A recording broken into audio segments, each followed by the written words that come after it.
Coming up on Tower Talks, we talk to students about the U.S. Senate making moves to repeal the No Child Left Behind Act and this Halloween weekend's costume conversation. All this and more coming up on Tower Talks.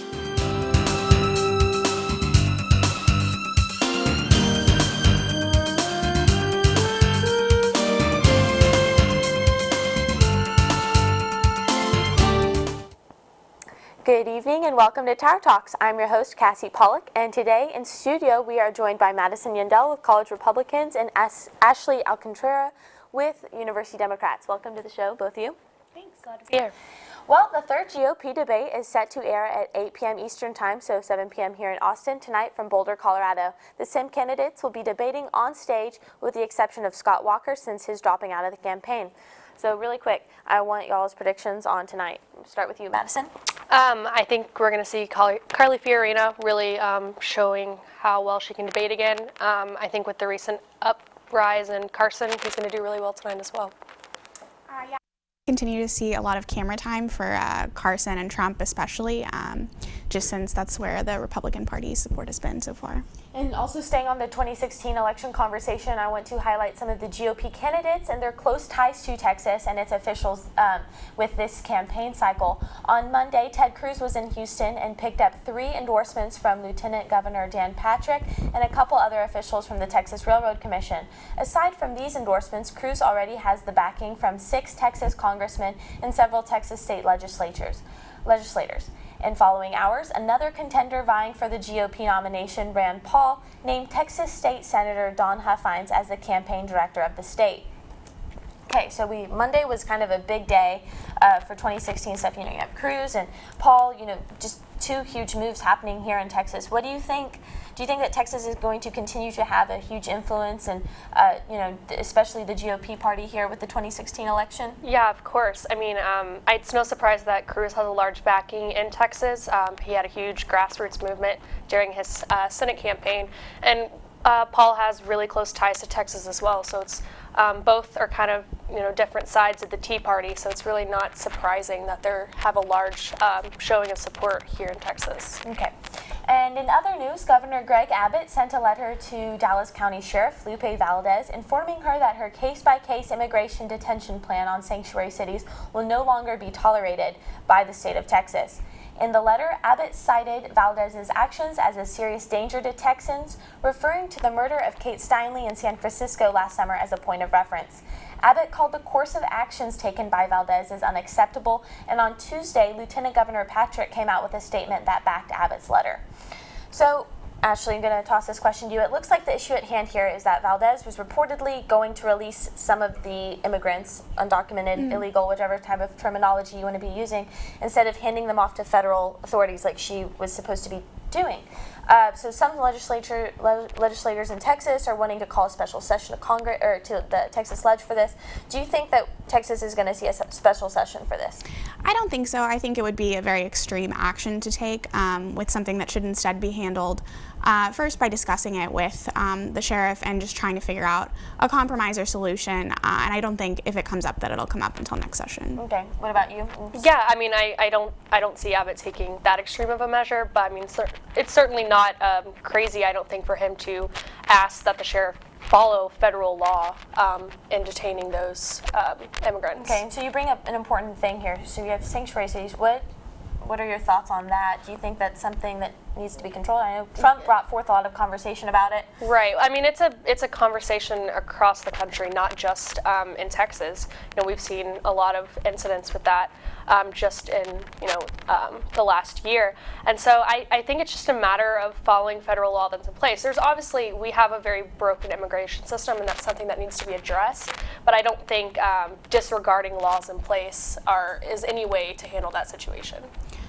I disagree. I think it's a really good way to help build relationships with part of the community and protect, keep some families together and keep some people's interests in mind. I think You say sanctuary cities are good. Right, okay. Yeah. And I think the case that Abbott mentioned in his letter, while a specific case isn't necessarily looking at the bigger picture of who this sanctuary cities do assist and how it builds a relationship with some communities, and it really helps some people. Do you think sanctuary cities help build or break communities?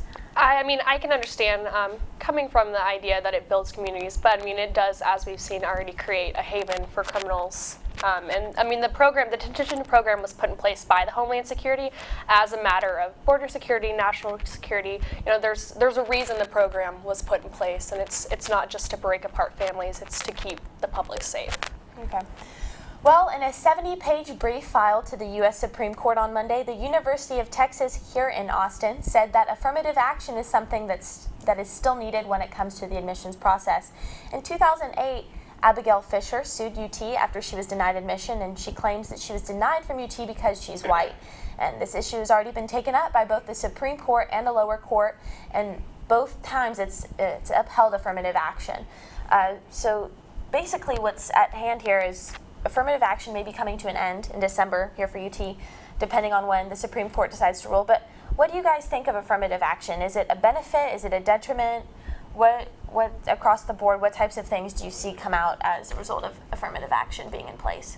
Yeah, so I think the purpose of affirmative action is for universities, their attempt to try to create true diversity, which I think a 5-class basis is no way to do that. I mean, there's so many other factors, and I think a lot of people see affirmative action as a way to right the wrongs of society, and I just think there's so many other factors to be taken into place, specifically socioeconomic background. I think that's so much more of a vital factor in trying to help students that really need the help, rather than just considering race as a huge factor in that.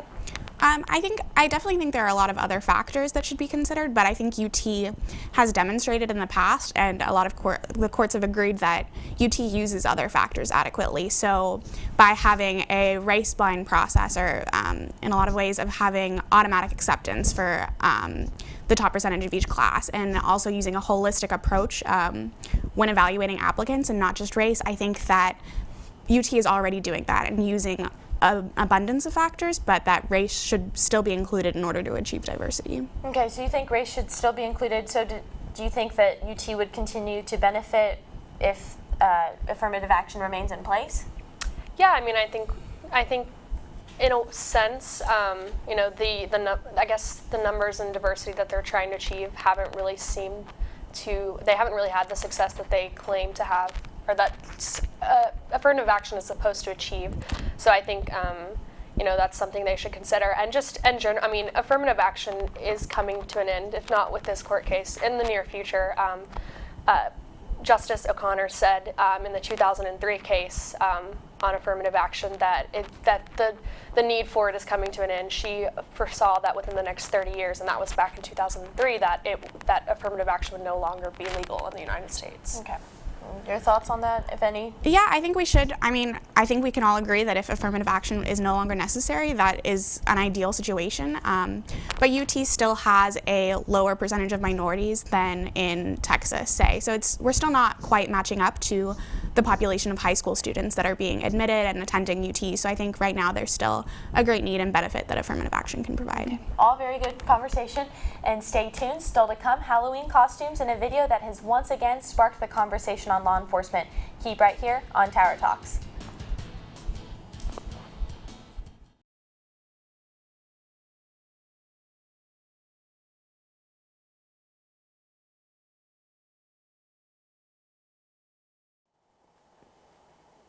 Halloween candy, pumpkins, and cultural appropriation. Well, this term is being discussed heavily in recent news and discussions.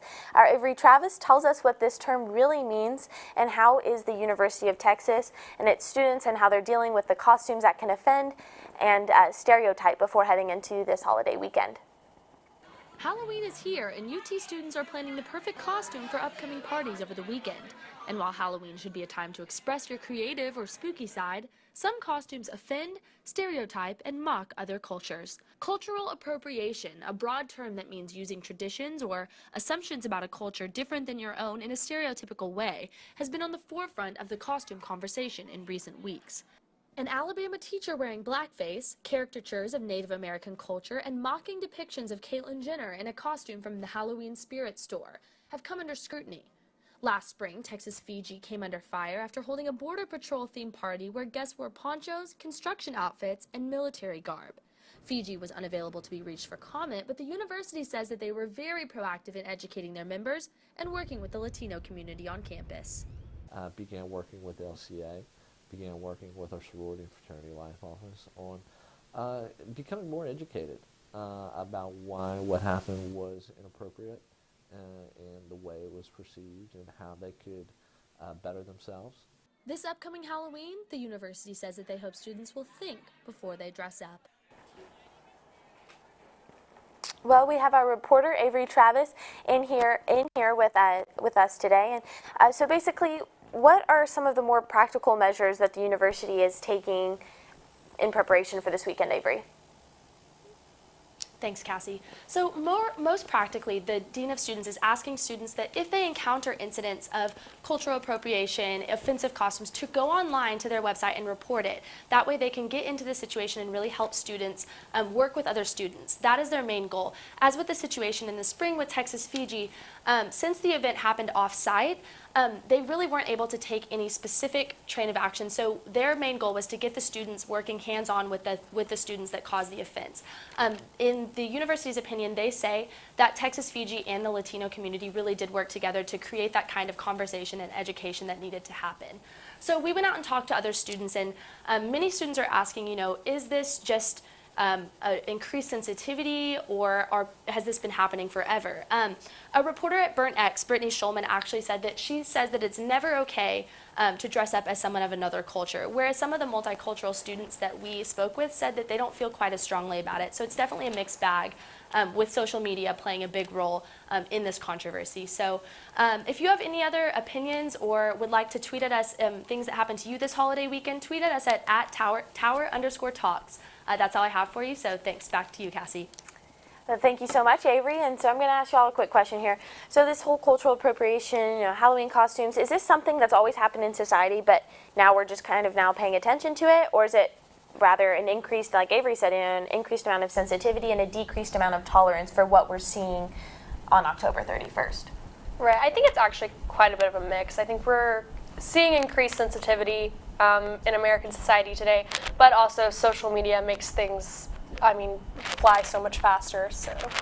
Yeah, I definitely agree. I think it's a mix, and I think just news coverage now and social media combined means that it's something that we can discuss now, and it's something that's more at the forefront.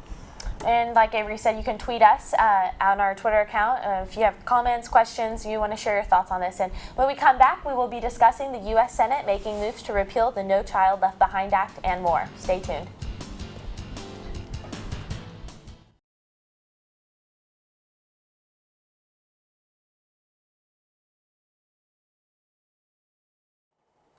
So the U.S. Senate recently passed a measure proposing a revamp in the No Child Left Behind Act, a controversial law that passed in 2002. The act makes standardized testing across the board a requirement for all students in an effort to ensure that each student meets the same basic standards. Critics of the act say that it makes no progress towards universal academic proficiency, and the proposal, which is now called Every Child Achieves Act, passed in the Senate in July. And it's going to allow state and local governments a larger amount of authority when it comes to evaluating students. Here, take a look. Teachers are too focused on having the kids pass the test rather than teaching them actual basic learning skills. Coming from high school to UT, in my own experience, a lot of things that I learned were just for the test, and I didn't really apply it. So now when I'm in certain classes, I really have missing pieces because I really didn't learn it. I just remembered it for the test. Lower income places or communities such as that, the teachers now just sculpt the entire curriculum around this one tiny little test and don't teach kids things that are relevant to their existence. There's a lot of standardized testing that's being forced, and that in the classrooms students are really pressured to perform well for the test instead of actually learning material that will help them. They need to say to teachers that you have the power to teach your children more. I think that more power should be with the teachers. Okay, so we kind of got some feedback from students on campus about the No Child Left Behind Act. What do you think is going to happen? Do you think that the No Child Left Behind Act within itself was a good thing for our country or a bad thing? Well, while I think it's was made in good effort, I think that these recent changes are highlighting that there were some really big problems with it, that testing isn't necessarily the best way to fix education, and that there's been a lot of time spent unnecessarily on teaching to test and then taking tests for every age group in school, pretty much. I agree. I think the failures of No Child Left Behind Act kind of highlight how a strong federal role really affects education, and that really, when there's the federal government involved, it really just places this one-size-fits-all solution on education rather than letting each state kind of decide what their students need and what's needed, within each, local school district. Okay, and while we are not done just yet, keep it here for our social media sign out.